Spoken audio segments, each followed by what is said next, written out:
was Mercy Choir with Caught in a Dream. Before that was Mates of State with Staring Contest.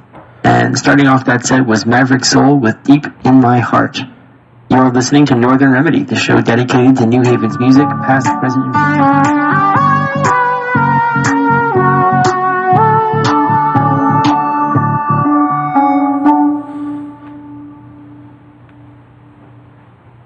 Hi, this is Bella, and you are listening WNHHLP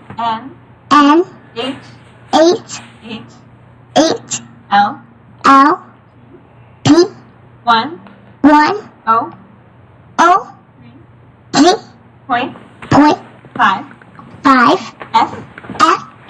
FM New Haven streaming live at www.newhavenindependent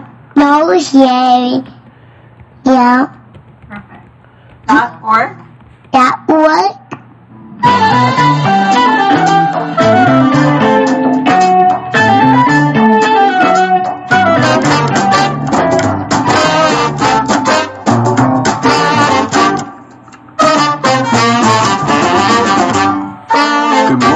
Welcome to Dateline New Haven. Here on WNHH, your home for community radio in New Haven, broadcast at 103.5 FM, live streamed at newhavenindependent.org. Broadcast from our offices here on Elm Street in New Haven. I'm your host, Paul Bass, inviting you to look behind the headlines on the stories that make New Haven tick. Now, believe it or not, some people in our state are already thinking about an election for governor. An election that doesn't take place until the fall of 2018. And more people are thinking about it since Governor Daniel P. Malloy last week announced that he will not seek a third four-year term.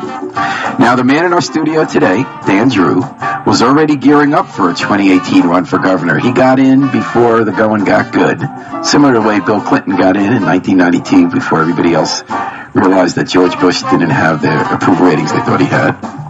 So Dan Drew jumped in before Malloy made that announcement. He's here in the WNHA studio today telling us why he'd like to run our state. And thanks to Yale New Haven Hospital for providing support for today's program. Dan Drew, welcome to WNHH in New Haven. Thanks for having me. It's great to be here with you and your listeners. How are things? Now you're the mayor of Middletown. How are things up in Middletown? They're going great. We have a AAA bond rating. Our unemployment rate's cut in half. We have a lot of economic development going on. Everything's cooking along nicely. Great college town. I always feel like it's the little New Haven. There are a lot of similarities, so there's a good vibe at both places. Used to have Mamoons, but no longer. Yep. Now, is It's Only Natural really out of business? Someone told me the other day. Why did someone thought it went out of business? I know they moved onto Main Street and they kind of upgraded. That's the vegetarian restaurant. Yeah, they're doing great. That's the magnet for people like me to hit Middletown. They're right up there in the North End. They're going strong. I just walked by there the other night, and it was packed. It's across the street from a long-standing music place. What's that called? Which music place are you referring to? They have bands there. It's a bar. Oh, the Buttonwood Cafe. That's up there. And then up down the street, you had an expansion of your natural foods market that was related to It's Only Natural, correct. Right? It's actually got the same name. And it's across the street. It's got a whole parking lot now and all that kind of stuff. Got a whole parking lot. You can get all kinds of organic food. They're both right next to the fire department. We've got that's police on your Main Street. It's got I always found Middletown Main Street. I feel it's got old and new kind of mixed together. And one theory was that did you guys have less urban renewal in the 60s and 50s than New Haven had, so some of the older buildings downtown stayed up longer? There was quite a bit of urban renewal, and that's part of how the downtown and the riverfront got separated when Route 9 was built, and there was a whole section of old buildings that got wiped out. Okay.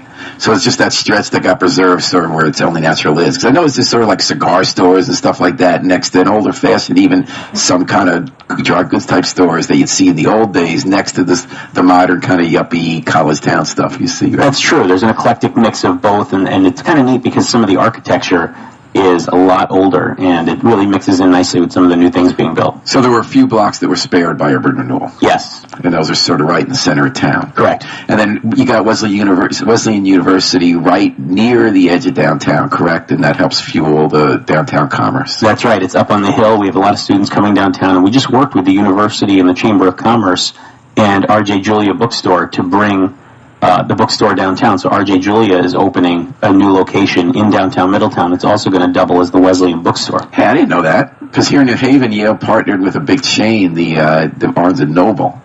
But RJ Julia's branching out. Yeah, and it's nice for us to have a locally owned chain with a great local reputation, and the restaurant Grown, which is another organically sourced food store, is going to be going in there as the cafe. So it's really going to be exploding in that. What happened to that mini mall where it's only Nassau used to sit? Is it still filled up? Or? It's still there. It's filled up. There's retail in there. There's some insurance companies. There's all kinds of stuff in there. And is Wesleyan Grown?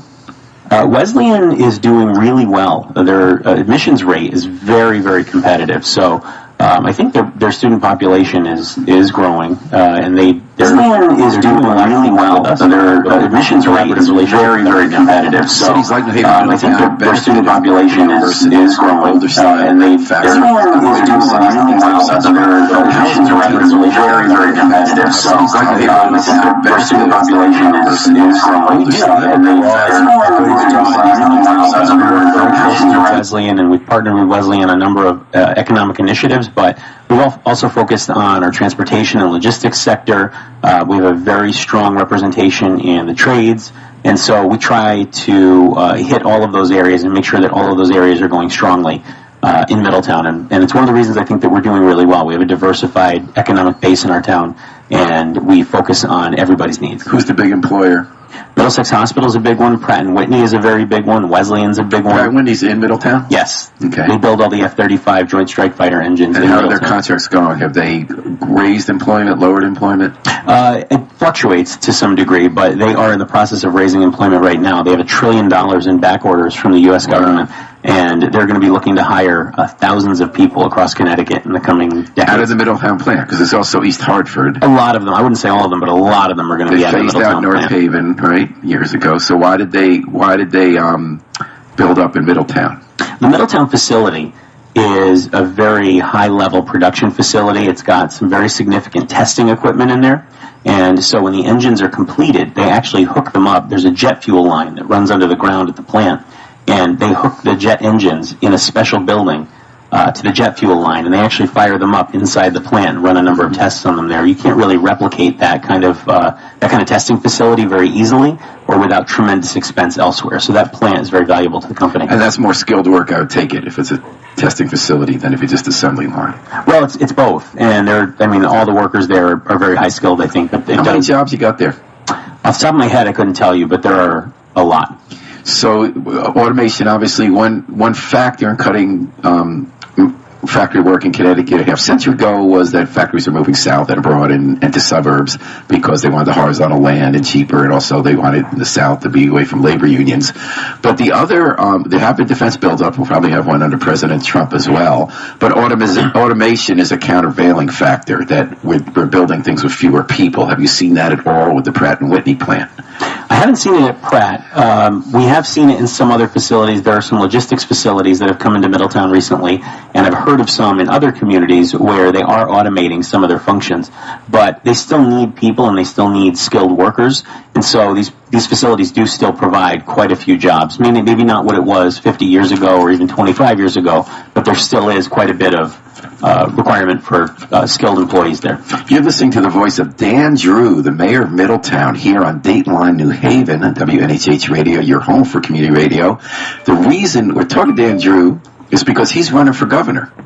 And Dan, so who is Dan Drew, and why is he interested in becoming the governor of our state? I should mention you're a Democrat. I am a Democrat. I have an exploratory committee open to considering a run for governor right now. And that's all fixed so you could raise the money, right, but then not have to be bound by certain restrictions before it's official, correct? Well, it's so that you can kind of test the waters, see what the voters are thinking, take the temperature of party activists. And you can raise money. You can raise money, yes. So what's the difference when you announce restrictions before it's official, correct? Well, it's announced that you can raise are different, and the ways that you can spend the money are different. So the statute that establishes the Citizens Election Program, which is the public financing system that we have in Connecticut, places different requirements on you depending on whether you're in an exploratory phase or whether you're in a candidate phase. And when you're candidate phase, can you raise more and it's less when you're exploratory, or vice versa? When you're in exploratory, the maximum you can raise from any individual is $375. When you are in the candidate phase, the maximum you can raise from any individual is $100. So why doesn't someone just say they're exploring until the day before the election because they can raise more money and get it matched.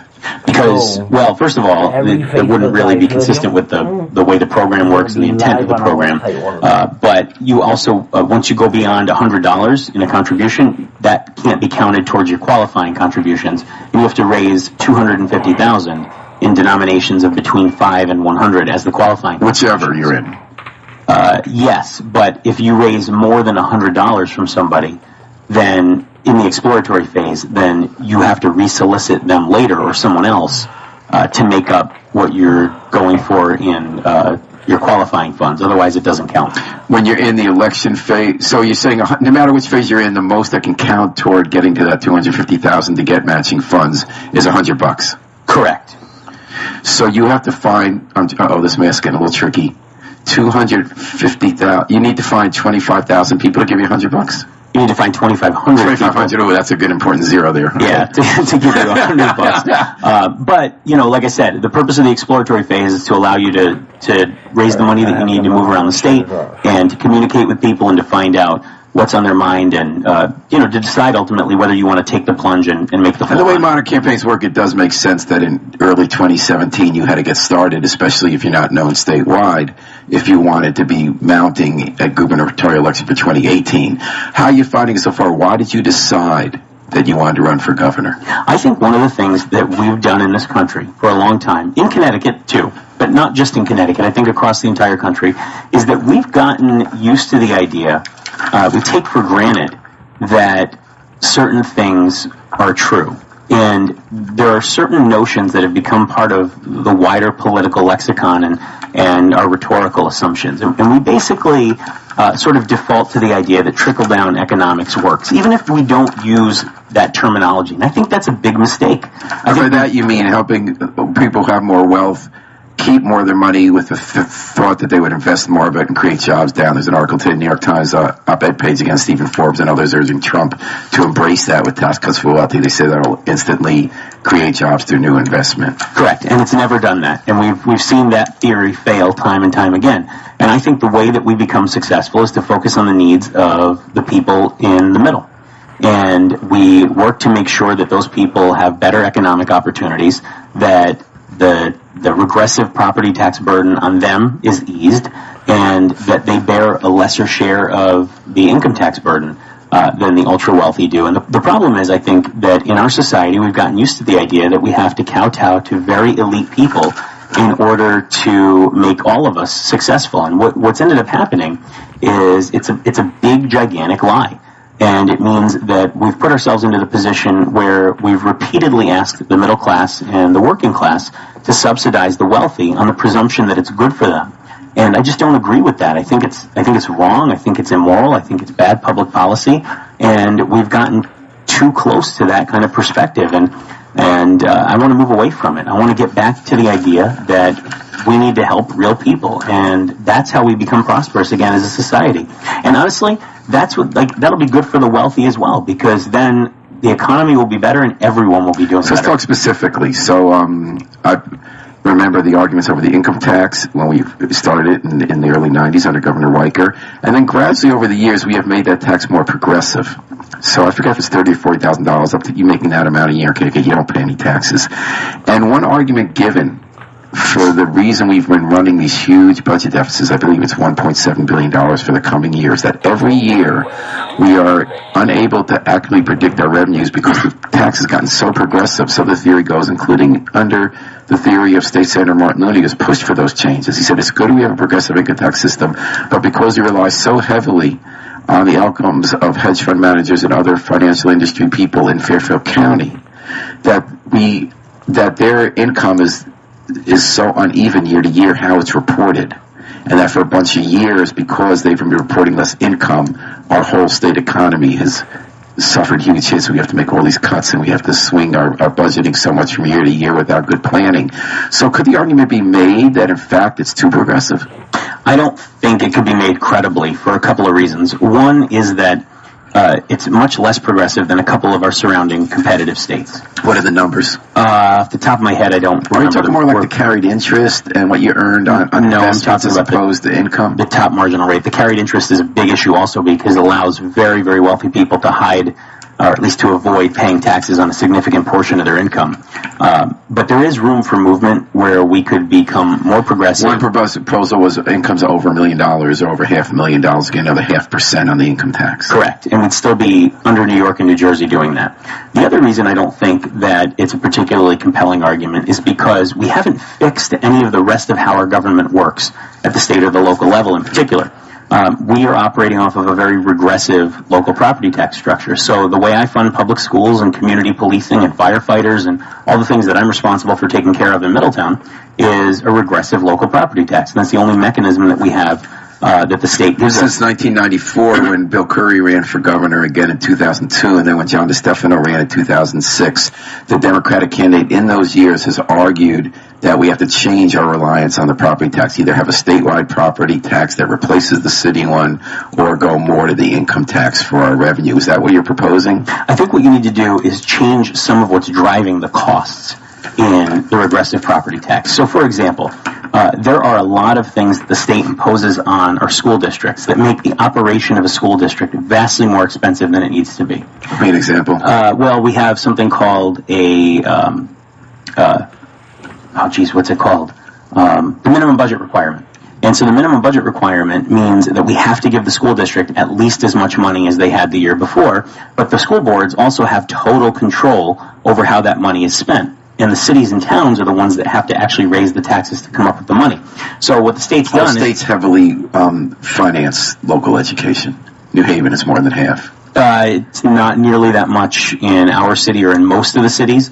But yes, I'm sure in New Haven it's pretty significant. Either way, what the state does is it gives the taxing authority to one body and gives control of the money to another body and guarantees that second body that it's never getting less. And it has to use property taxes to fund that. But you wouldn't be arguing spending less on schools, would you? No, not at all. I have kids in the schools, and I don't think that we should be spending less on schools. But I think the problem with the system as it is currently structured is that it drives the use of consultants and outside contractors, drives administrator salaries through the roofs. I've seen it in a lot of places where there are school administrators that make exorbitant salaries. They farm out a lot of their work to consultants. And everybody is always upset about that. But then when you ask them what administrators to cut, you never get a good list. Can you name me 3 in Middletown? Names? No, people.